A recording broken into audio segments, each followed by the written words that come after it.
Welcome back, fellow web creators and entrepreneurs. In this tutorial, I'll show you how to add an advanced vignette effect using adjustment layers in Adobe Premiere.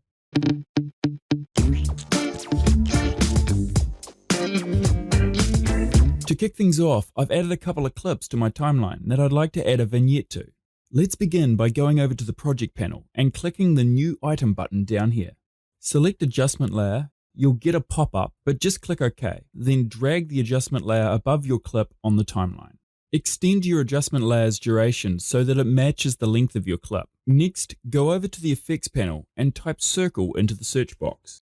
Drag the circle effect onto your adjustment layer. Now go up to Effect Controls where you'll see your circle effect settings. First, change the circle's blending mode to Stencil Alpha. This will make your circle transparent to make your video show through. Then increase the circle's radius. Typically between 1000 and 2000 is an ideal range for common vignette styles. Next, click the feather drop down and increase the feather's outer edge. Again, an ideal range for most vignettes is typically between 400 and 600. And that's it. Play around with the controls to get your desired vignette effect. Lastly, to add your new vignette to all videos on your timeline, simply extend your adjustment layer to cover all videos. If you're interested in a simpler method for adding vignettes in Premiere, check out the video link on screen.